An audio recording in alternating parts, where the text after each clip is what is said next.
Hutan bagi masyarakat Dayak merupakan dunia dan sumber kehidupan. Hampir 80% masyarakat Dayak di Kalimantan memanfaatkan hutan untuk berladang. Berladang bagi suku Dayak bukan sekedar untuk hidup, tapi berladang turut membentuk peradaban orang Dayak. Mulai dari proses membuka lahan hingga panen, ada aturan-aturan yang harus ditaati, dan aturan tersebutlah yang membentuk kebudayaan suku Dayak. Kegiatan berladang suku Dayak merupakan kegiatan musiman dan hanya sekali dalam setahun. Proses berladang mulai dari membersihkan lahan atau mandiri, timas tumbang atau neveng, hingga proses manugal atau menanam padi, memakan waktu kurang lebih 4 bulan, yaitu bulan Juni hingga September. Sementara dari bulan Oktober hingga bulan Maret tahun berikutnya merupakan masa tunggu, yaitu menunggu padi tumbuh hingga masak dan siap untuk dipanen. Di pertengahan bulan Maret, para petani mulai menggetem atau panen padi. Nah, pada awal atau pertama kali panen padi ini, ada satu tradisi atau kebiasaan yang dilakukan secara turun-temurun, yaitu tradisi Nepe Kenta. Kegiatan Nepe Kenta ini pada suku Dayak Ngaju selalu dilakukan di awal panen, bukan di akhir panen atau setelah selesainya panen. Kegiatan ini merupakan salah satu wujud ungkapan terima kasih atau ucapan syukur kepada Tuhan Yang Maha Esa karena telah tibanya musim panen. Nah, pada video kali ini kami mengajak Anda untuk melihat dari dekat bagaimana cara atau proses membuat kenta suku Dayak ini. Namun sebelum itu, mohon like video ini, dan bagi yang belum subscribe, jangan lupa klik tombol subscribe-nya dan aktifkan lonceng notifikasinya. Nah, ini dia bentuk kenta yang sudah jadi dan siap untuk dimakan. Kenta ini terbuat dari padi ketan yang belum matang atau padi ketan mentah yang dipetik langsung dari ladang. Proses pembuatan kenta ini juga terbilang agak rumit dan unik. Dimulai dengan memilih padi ketan mentah dari ladang. Padi ketan yang diambil tidak boleh terlalu muda dan juga tidak boleh terlalu tua. Proses ini perlu ketelitian dan keahlian sebenarnya. Dan biasanya yang bisa melakukannya hanyalah para ibu-ibu. Tahap berikutnya adalah melepaskan biji padi ketan dari tangkainya. Proses ini agak sedikit berbeda dengan cara yang digunakan pada umumnya. Proses melepaskan padi ketan dari tangkainya ketika membuat kenta ini dinamakan ngikis atau ngaus, yaitu sejenis meraut rotan dengan menggosokkan bambu ke biji-biji padi agar terlepas dari tangkainya.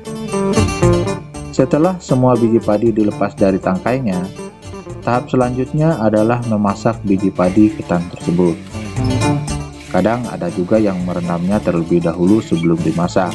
Biasanya padi ketan yang harus direndam itu adalah padi ketan yang benar-benar sudah matang. Proses memasaknya juga berbeda dengan cara memasak biasa. Padi ketan dimasukkan ke dalam kuali yang berukuran besar dan dimasak tanpa campuran apa-apa. Di kalangan masyarakat Dayak Ngaju, proses memasak padi ketan ini dikenal dengan istilah sangrai atau manyanga.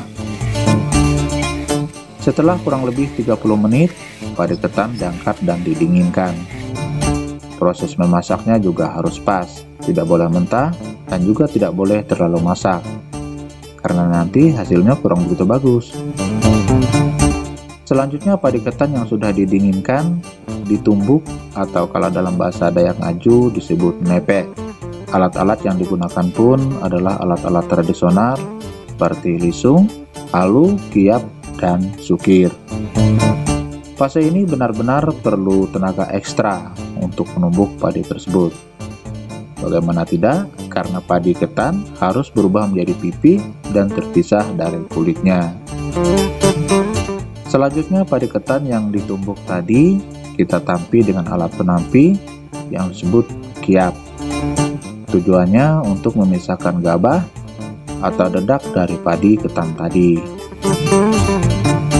Setelah selesai ditumbuk, berikutnya yaitu memilih sisa-sisa padi yang masih ada pada beras kenta, supaya beras kentanya betul-betul bersih.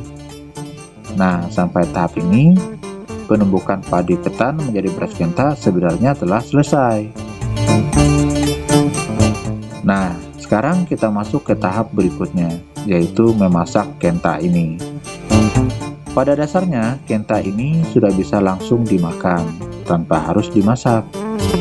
Namun, tentu saja tak segurih dan seenak dengan yang dimasak. Untuk memasak kenta ini, agak sedikit berbeda dengan cara memasak nasi.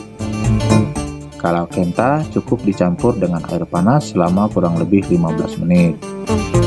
Nah, jika dirasa sudah cukup, kenta tersebut lalu diangkat dan ditiris untuk membuang air yang tersisa.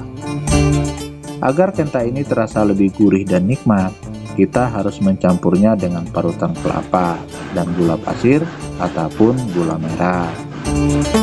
Setelah semuanya telah selesai, barulah kenta ini dihidangkan dan disantap beramai-ramai. Namun harus diingat, sebelum menyantap kenta ini, biasanya ada prosesi adat yang harus dilaksanakan, yaitu prosesi sebagai ungkapan rasa syukur kepada Tuhan karena telah tibanya musim panen. Rasa kenta yang enak dan empuk ketika dikunyah membuat makanan ini menjadi idola di masyarakat Dayak. Sayangnya tradisi nepe kenta ini sudah jarang dilakukan saat ini. Hal ini disebabkan karena adanya regulasi pemerintah yang melarang untuk membakar hutan, sehingga banyak masyarakat Dayak yang tidak berani membuat ladang karena takut membakar lahan. Sekarang banyak orang-orang tua yang tak bisa menjelaskan proses membuat kenta ini kepada anak cucunya. Karena itu, tak heran jika pengetahuan generasi muda mengenai bagaimana cara membuat kenta ini semakin sedikit, bahkan mungkin banyak yang sudah tidak tahu. Sekian video cara membuat kenta yang bisa kami suguhkan untuk Anda kali ini. Semoga video ini bisa ditonton oleh banyak orang, terutama orang-orang Dayak yang saat ini mungkin sedang mencari referensi tentang bagaimana cara membuat kenta, makanan khas suku Dayak. Oke, sampai di sini dulu video kita kali ini. Dan jika video ini dirasa bermanfaat, jangan lupa like, bagikan video ini, dan subscribe channel OnDrop RC. Sampai jumpa pada video kami berikutnya. Wassalam.